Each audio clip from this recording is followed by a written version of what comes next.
Do you even know who my husband is? The courtroom goes silent. Judge Frank Caprio looks up slowly. His pen hovers mid-signature. The woman before him doesn't blink. Designer heels. Diamond earrings the size of grapes. A Hermes bag casually slung over her shoulder. Camilla Hawthorne, 45, married to tech billionaire Marcus Hawthorne, board chair of the city's largest foundation. She checks her Rolex. Can we speed this up? I have a 2 p.m. flight to Monaco. The air shifts. Judge Caprio sets his pen down. Mrs. Hawthorne, this is a court of law, not a concierge desk. She smirks. But what happens next will wipe that smile off her face forever. Hit subscribe if you believe no one is above the law. Not even billionaires. The clerk stands, glasses perched on his nose. He reads the case file like a death sentence. Case 247891. Camilla Hawthorne, 4 charges. Charge 1, unauthorized use of a disabled parking space. Charge 2, destruction of a legal citation. Charge 3, verbal intimidation of a law enforcement officer. Charge 4, failure to appear, twice. Camilla rolls her eyes. Judge Caprio leans forward. Mrs. Hawthorne, did you receive your court summonses? My assistant handles mail. Responsibility cannot be delegated. Silence. The tension climbs. But you haven't heard the worst part yet. Officer Maria Rivera steps forward. 32 years old, 6 years on the force. Calm. Professional. She opens her notebook. September 14th, 9:12 a.m., St. Joseph's Children's Hospital. I observed a black Escalade blocking the only wheelchair-accessible parking space. The vehicle had no disabled placard. No permit. Judge Caprio nods. Continue. At 9:27 a.m., I issued a citation. I placed it on the windshield and waited nearby to ensure compliance. At 9:29 a.m., Mrs. Hawthorne exited the hospital. She saw the ticket, ripped it in half, and threw it in the trash. Gasps ripple through the courtroom. Camilla examines her nails. Officer Rivera continues. I approached to explain the violation. That's when she said it. Judge Caprio leans in. Said what, officer? Do you have any idea who funds this hospital? My foundation built half this wing. I own you. The courtroom erupts. Judge Caprio raises his hand for silence. Officer, do you have evidence of this statement? Body cam footage, Your Honor. The screen flickers to life. Static. Then Camilla's voice cuts through crystal clear. I own you. The room freezes, but it gets worse. The clerk flips open a second file. His expression hardens. Your Honor, we've documented additional activity. 3 phone calls and 1 email from Hawthorne Foundation Public Affairs, all within 90 minutes of the citation being issued. Judge Caprio adjusts his glasses. Read the email. The clerk clears his throat. Given Mrs. Hawthorne's philanthropic record and her family's contributions to this city, we respectfully request this matter be resolved quietly and without public record. The courtroom stirs. Whispers everywhere. Judge Caprio's jaw tightens. Mrs. Hawthorne, did you authorize this contact? Camilla shrugs. Of course not, but my team knows how this city works. Judge Caprio's voice drops. Not in this courtroom, they don't. The energy shifts. You can feel it. Justice is coming. Mrs. Hawthorne, I want to show you something. Judge Caprio gestures to the screen. A grainy security camera feed appears. Timestamp 9:14 a.m. This is the hospital entrance. 37 seconds after you parked. The video plays. A van pulls up. The driver tries to park in the accessible space. Can't.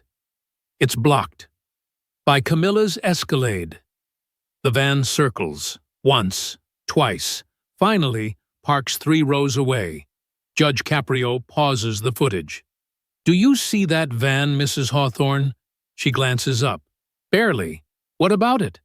"That van belongs to Daniel Brooks, 42 years old, Marine Corps veteran, paralyzed from the waist down in Afghanistan."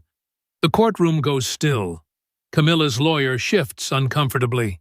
Judge Caprio continues, "Mr. Brooks had a rehabilitation appointment that morning, a critical session for nerve damage recovery.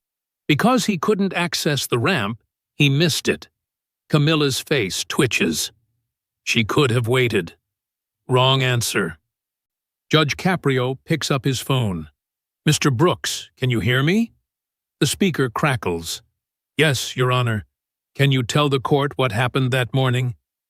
Daniel Brooks's voice is steady, calm, but you can hear the pain underneath.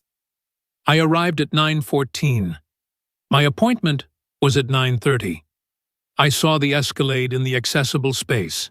No placard, no permit. I waited 5 minutes. No one came. I circled the lot, found a regular spot 3 rows back." He pauses. "My wife tried to help me transfer. The ground was uneven. I couldn't get the chair out safely. By the time we managed it, I'd missed my check-in window. They rescheduled me for 2 weeks later." "Why does that matter, Mr. Brooks?" "My pain levels were critical that week. I needed those nerve treatments to prevent permanent damage. Missing that appointment set my recovery back 3 months." Silence. Heavy. Suffocating. Judge Caprio looks at Camilla. She's staring at her phone. "Mrs. Hawthorne, are you listening?" She looks up. He could have called an Uber. The courtroom explodes. The judge slams his gavel. "Order." Camilla's lawyer stands. A man in a $3,000 suit, slicked hair, practiced smile. "Your Honor, Mrs. Hawthorne deeply regrets any inconvenience caused. She's prepared to pay all fines immediately. We can settle this today." Judge Caprio stares at him. "This court is not a payment portal, counselor." "Sit down." The lawyer blinks. Sits. Judge Caprio turns to Camilla. "Mrs. Hawthorne, do you understand why you're here?" She sighs, like she's explaining something to a child. "Look, I was visiting a sick child. My foundation donated $12 million to that hospital. Without people like me, you wouldn't have these facilities. You wouldn't even have this courtroom." She leans forward. "So yes, I parked in that spot for 20 minutes to visit a dying child, and frankly, I think that earns me a little grace." The room holds its breath. Judge Caprio removes his glasses. Slowly. "Mrs. Hawthorne, that child you visited? Her name is Emma Rodriguez, 7 years old. Leukemia." Camilla nods. "Exactly. That's why I was there. And do you know who else was supposed to be there that morning?" Silence. Daniel Brooks's daughter, Sophie Brooks, 9 years old, cerebral palsy. She had a consultation with the same specialist. Camilla's face goes pale. Sophie's appointment was at 9:30, same time as Emma's, same floor, same doctor. But Sophie never made it. Because her father couldn't get her out of the van. Because you blocked the only accessible space. The courtroom is dead silent. Judge Caprio continues. "So while you were visiting one sick child, you prevented another from getting the care she desperately needed." Camilla's hands tremble. She opens her mouth, closes it. And then, "Mrs. Hawthorne, you told Officer Rivera you own her. Let me be crystal clear." He stands. "You don't own anyone in this city. Not the officers, not the hospital, not this court, and you certainly don't own me." Camilla's composure cracks. Her voice rises. This is ridiculous. Do you know how much my family has given to this city? Hospitals, libraries, scholarships. We've donated over $200 million. Judge Caprio doesn't flinch, and I commend your philanthropy. Truly. But let me tell you something about power. He walks around the bench, stands directly in front of her. Giving money doesn't make you better than anyone else. It doesn't grant you special privileges. It doesn't allow you to break the law. And it certainly doesn't give you the right to demean a police officer doing her job. Camilla's eyes well up. But she's not crying from sadness. It's rage. Without people like us, you'd have nothing. Judge Caprio shakes his head. Wrong. Without people like Officer Rivera, Daniel Brooks, and every single person who follows the law every day, we'd have nothing. They are the foundation of this city, not your checkbook. He returns to the bench. Philanthropy is not permission, Mrs. Hawthorne. It's a promise. A promise to serve, not to own. The words land like a hammer.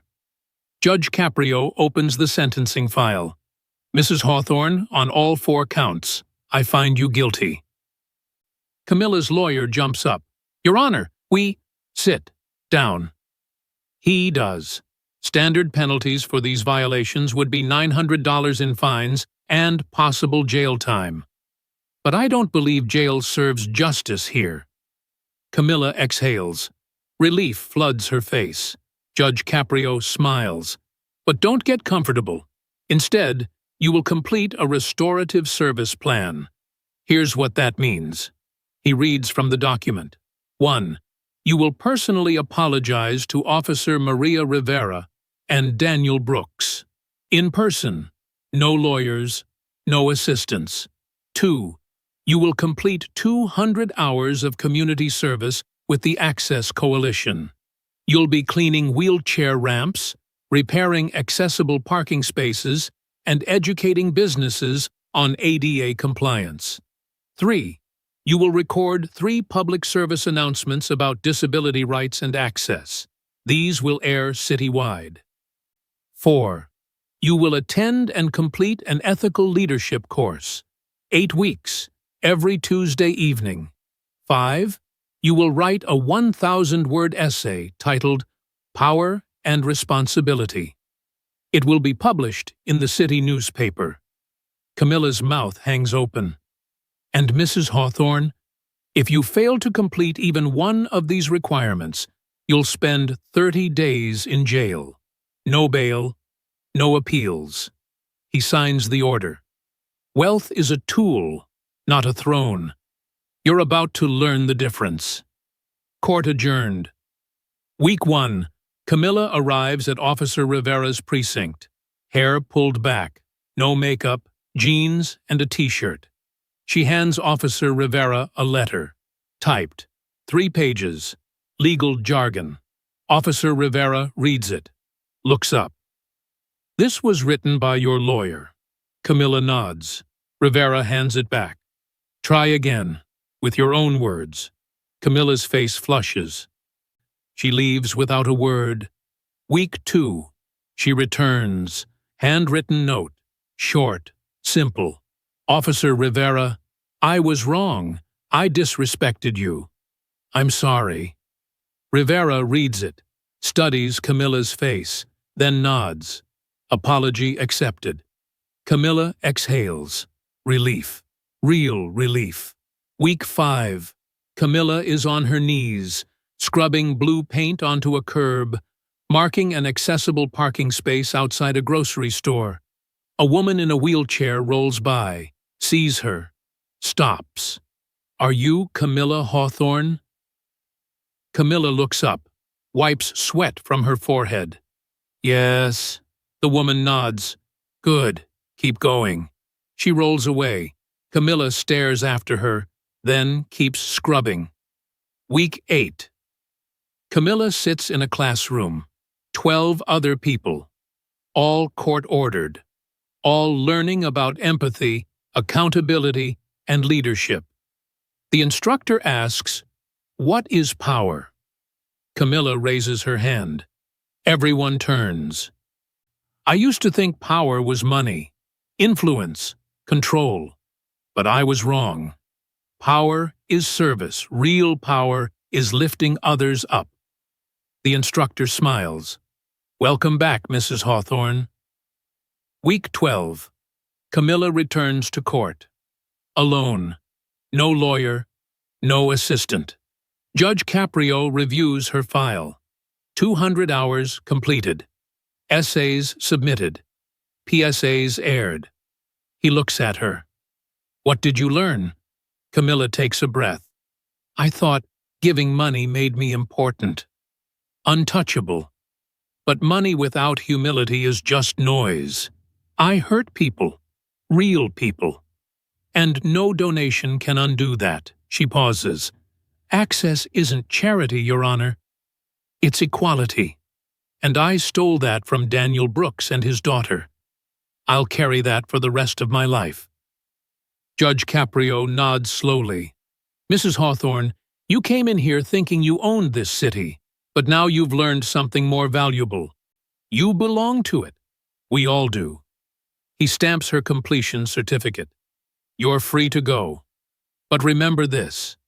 Public office is not for sale. It's for service. Never forget that. Camilla stands. Thank you, Your Honor. I won't. She walks out. Head high, but different. Changed. 2 months later. A letter arrives at the courthouse. Handwritten. Dear Judge Caprio, I wanted you to know I've stepped down from my foundation's board. I'm now volunteering full-time with the Access Coalition. We've installed ramps at 43 locations, trained over 200 business owners on accessibility laws. And last week, I met Sophie Brooks, Daniel's daughter. She taught me how to play wheelchair basketball. You were right. Wealth is a tool, not a throne. Thank you for teaching me the difference. Sincerely, Camilla Hawthorne. Judge Caprio reads the letter. Smiles, pins it to his wall. So should wealth ever excuse breaking the law? Should community service replace jail time? Drop your thoughts in the comments. And if you believe in real justice with real compassion, hit that subscribe button for All Rise, because in this courtroom, no one is above the law. No one. See you in the next case.